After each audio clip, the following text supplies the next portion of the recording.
Hi, everybody. I am Andra Annette, and welcome to this week's session of Building Community. Today, I have a special guest with me, Meredith Lyons, and she's an author, an artist. She does kickboxing, she does yoga, she does fitness. That's her day job. But she's an established author, and one of her books, Ghost Tamer, I believe, is it Ghost Yep. Tamer? And I think you have another one coming out, I was reading. So we'll get into that, but she's just fascinating. So I thought you would love to speak with her. So please help me welcome Meredith. Hi. Hi, thank you so much for having me. Oh, it's such a pleasure to have you. Your story fascinates me because you originally wanted to be in acting, correct? Yeah, and I did it for 17 years in Chicago. Wow. It That's was it was good. It was good times. okay.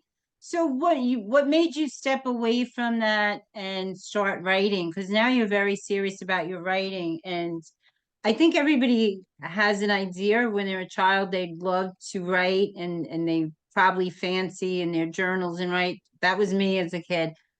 But sometimes we're told it's not a real job, or we get all kinds of comments from people and ideas about what we should be doing for our life, and we kind of step away from that true person that we are. Yeah, I always wrote. I always wrote stories. I loved writing stories, like you said, in school. Creative writing was like my favorite thing. English was my highest ACT score, all of that stuff. And I did write, actually wrote my first book when I was 13. It was handwritten on that gray recycled paper from the 90s. I still have it. But as I got into high school, I started doing other things and, playing piano, acting, and, hanging out with my friends. And I decided I wanted to be an actor pretty early on, went to school for it. And my parents were like, theater, maybe something else also, maybe a backup plan.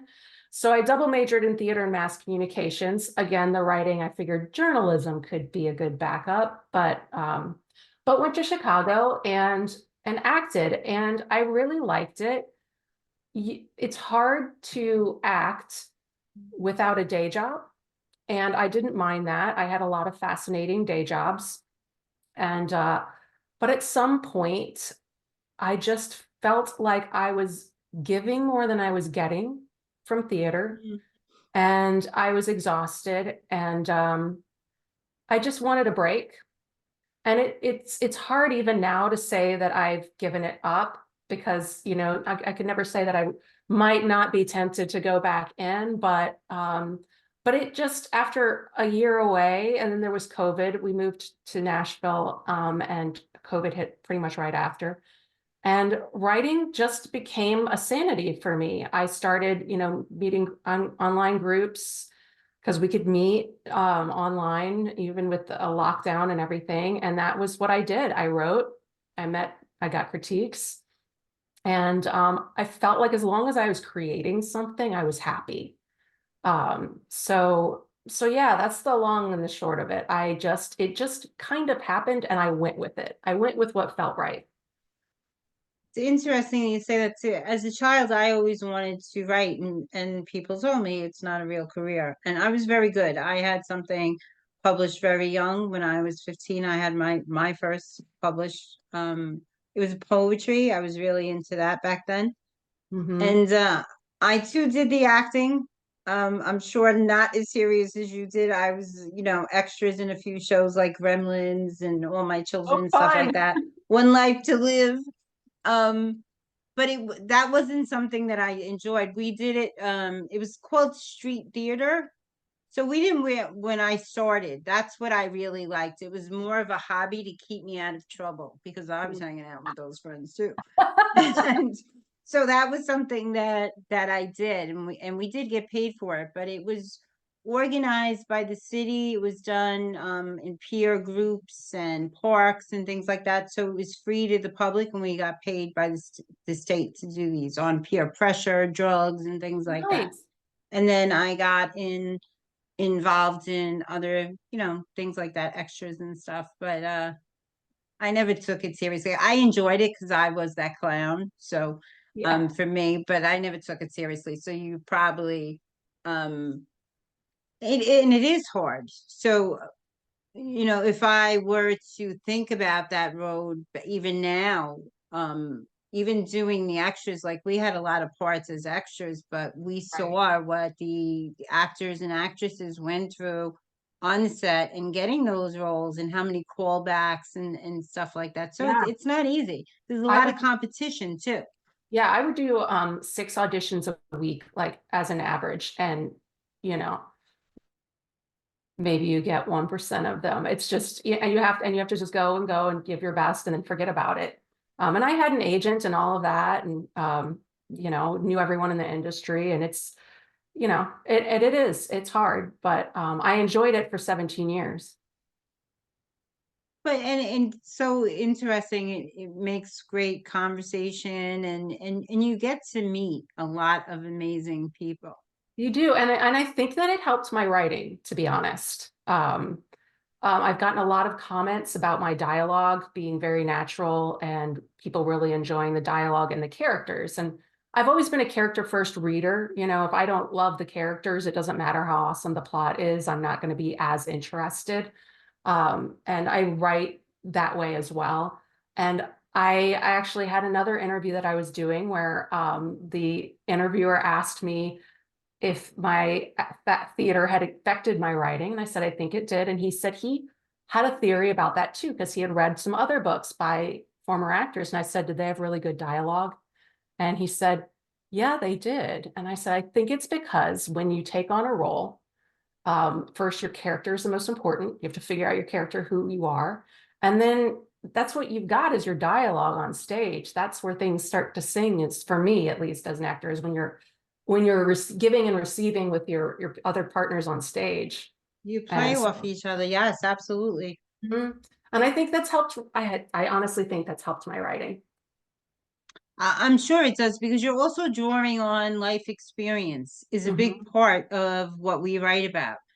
Yes. When I was little, I would write about my friends and I would put them in with other things to see which one they liked the best. And they always identified with the one that was about them, which I found interesting. I said, "Ooh, so I do know her." Ah.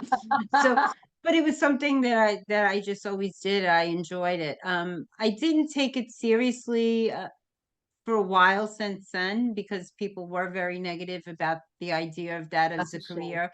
And then a year or two ago, I went and I published something. I did a collaborative, and then I did another collaborative, and I was supposed to do my own this year, but I stepped away to do something else. But I'm having articles and stuff like that published, and it's very nice to be able to share a story with someone and give them the reader that enjoyment to take them to that place. Because as a Yeah. child, I loved getting lost in a book. Yes, that is the best when people just, when you read the reviews and people are like, I'm sad that it's over. That's the best. So do you still do martial arts, fitness, and yoga? Is that still your day job, or is writing more? No, I transitioned out of that again with COVID. I tried to do it online a little bit, but martial arts with fighting, you've kind of got a natural expiration date because your body just can't take it anymore after a certain point, or Especially kickboxing. at least not take it as well. And then and I was always an amateur. I was never a professional, even though I did get to do a lot of world championship competitions and golden gloves, all of that is open to amateurs. And at the amateur level, after age 35, they kind of make it a lot harder for you to, they up all the padding and there's like kind of a different set of rules. And it just became harder for me to do. I still taught. After that, I taught kickboxing, I taught self-defense, and I taught yoga. And I still do, fitness is still very heavy in my life. I could flip the camera and show you, I have my little gym set up in here, my treadmill, and I write from the treadmill desk and I run in the mornings and I do yoga once a week and I have my bike and all that stuff. But it's actually kind of nice. It was also a hustle, and I was doing that. It's almost like you're acting when you're teaching fitness and stuff because you're, in front of everyone, you got to make them energized and, you can't be having a bad day because a depressed fitness instructor isn't very fun. No, So definitely you have not. to, you have to pull on Definitely your not. mask and the sky is always blue and everything's always great and we're always here to have a good time. And so and I am an introvert, which surprises people. I'm kind of right on that line every test that I've taken, but always just on the introverted side. So I do need my recharge time. And I've had a lot more, a lot more energy to give other people since stepping back from that as my day job.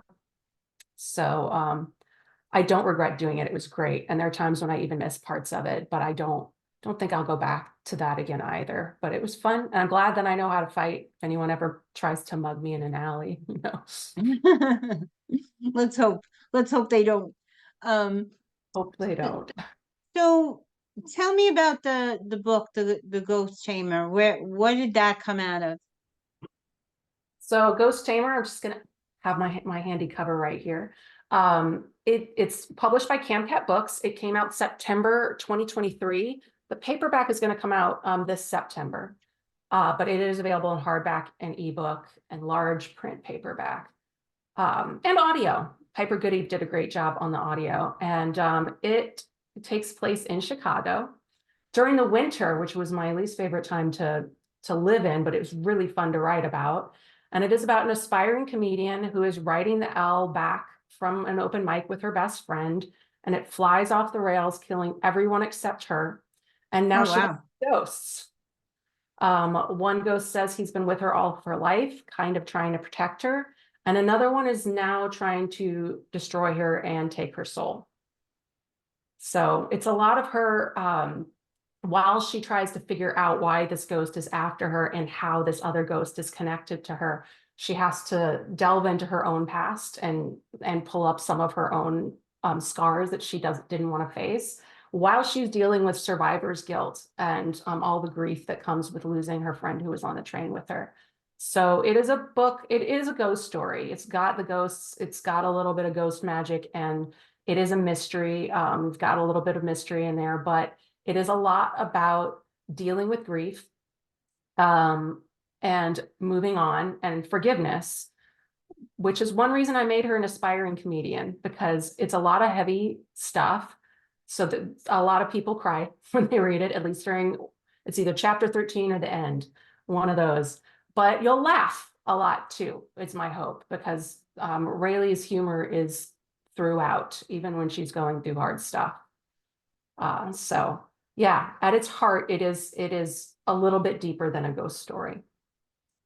Well, you have my email, so send me the link so I can get this because I'm very intrigued now. So, what's the newest book about? The newest book is called The Dagger of Lightning.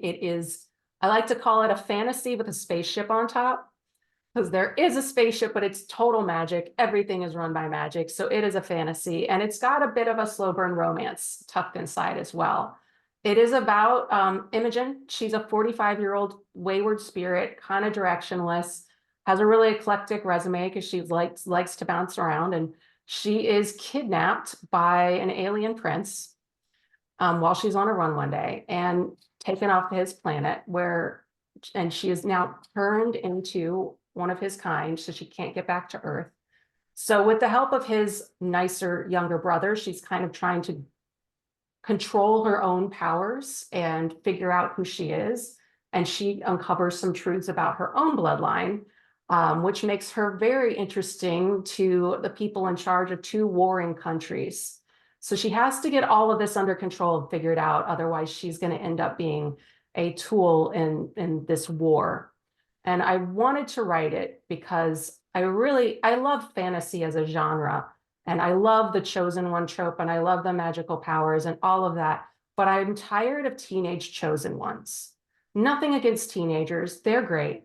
But let's have some middle-aged people get some power every now and then. Like, I want to power, yeah. yeah, let's turn someone immortal who already knows what it feels like to have their body start breaking down, so they have a little more appreciation for it. And and let's whenever these teen characters, they they suddenly get in this storyline, and then they're in charge and leading this race of people that's thousands of years old or something. And I'm like, come on, their frontal lobe isn't even fully formed yet. Like, so let's get someone who's had some life experience, at least a little, and make them immortal and let them boss some people around and see what happens. So that was my inspiration, part of my inspiration for writing it. Another part of my inspiration was I was actually, I just turned 42 or 43 when I started writing it. And I was just starting to deal with the first like major injury of my life, where it was like, oh, this isn't just gonna bounce back, and I may like do things differently from now on. And I was a little annoyed. And I was reading all these fantasy books, and I was just like, when you get really into a book and then you reach for a glass of water and you hope it doesn't zoom into your hand magically and you're bummed.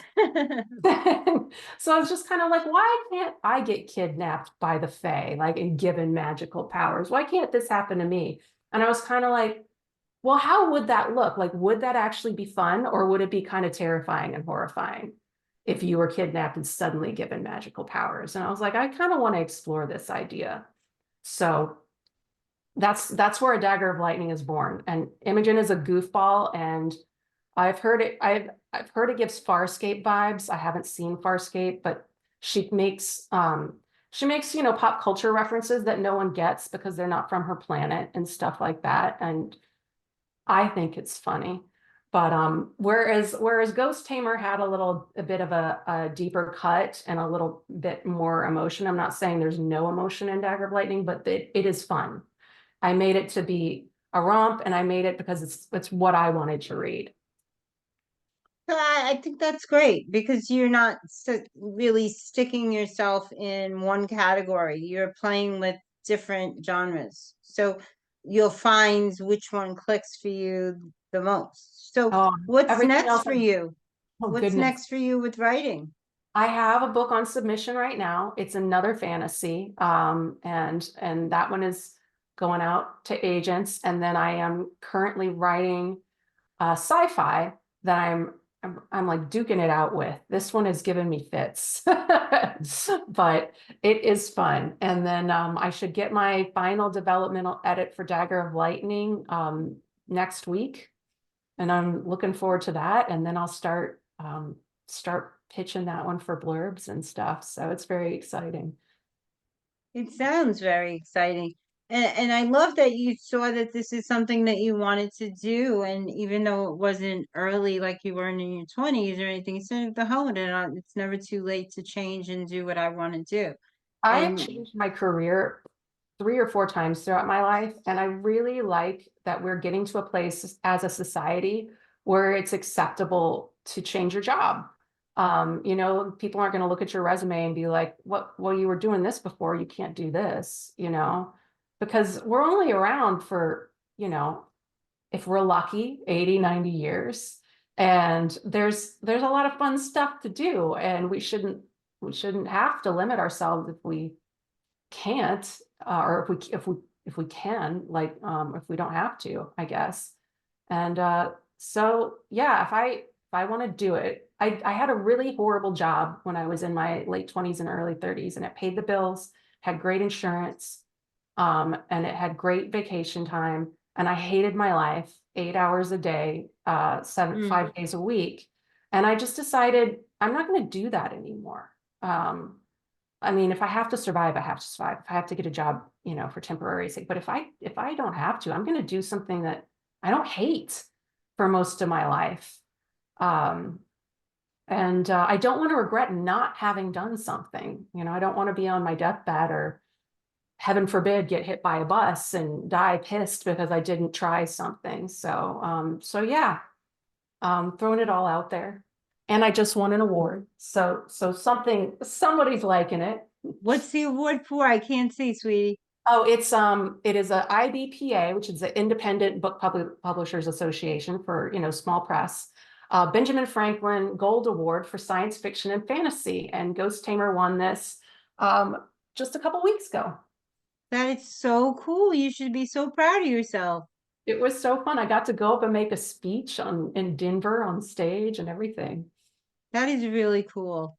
It was Now I really have to read this book. So let me ask you, do you help other writers? Do you have any interest in coaching them and helping them write books? And Yeah, I absolutely. The writing community, especially in Nashville, is so open, and people have given me so much help. People like slightly ahead of me in the process, and still, I am the worst person at self-critical thoughts and like doubting myself and spiraling that everything's going to end. And I have friends, writer friends, who will pick me up and refocus me. So I definitely want to give back to people. And there are some writers groups that I will pop in from time to time that I don't feel are right for my work right now for where I am, but I like to pop in and like give advice if I think it's helpful. And I am teaching some classes at the Porch in Nashville, which is a nonprofit. And I really enjoy that. I love their whole program is amazing. So yes, I'm very interested in helping other writers, and and if nothing else, being a sounding board for, it's going to be okay. Just keep writing. You know. I think that's amazing. So if people wanted to reach out to you to find out the process of how to find a publisher, because there's a lot of people out there that are self-publishing on Amazon, and clearly it's better to go through someone that really has the experience and knows how to make it rank and where to put it in front, who to put it in front of, and Right. really get you those views. So how would they be able to reach out to you to find out that information? Well, I am not self-published, so I'm not I can give advice on finding in small presses or indie presses, and all of the advice I have, but I just want to make sure that people aren't coming. I know people self-publishing is a tough job, and when to do it right, you got to be really into it. But I do have some advice that I can give people, and my email or my website is Meredith, Meredith, Ray, my middle name, Rae, Lyons, Lyons @.com. So it's just meredithraylyons.com. And I have some FAQs in there that are pretty extensive that will give you links to like, for instance, how to write a query letter, like, or how to write a synopsis and stuff like that. So I try to give like a lot of stuff right there, but there's also a contact me form in there. So if they have questions, they can hit the button and just write me directly. I love that. So if you could tell the audience one insightful tip that's helped you along the way in these different careers and changing, what would that be? What would you like to share with them today?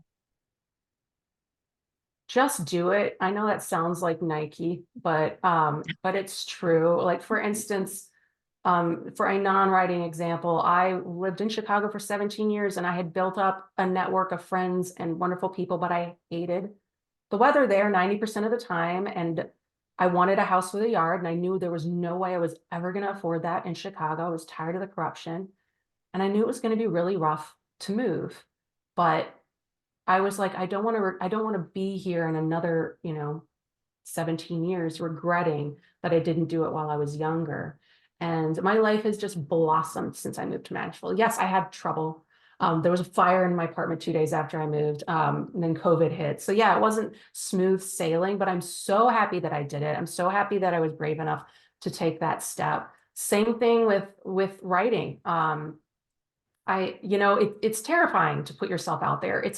The first time you give your work to someone else that's not your mom or your significant other to read, it's scary, but invaluable, and you can't grow in a vacuum. So make a plan. Obviously, don't just like quit your job and move unless that works for you. But I had planned it out. But just do what makes you happy. Go for it if you've got the means, and if you've got the support. And if not, try and talk to people and find it.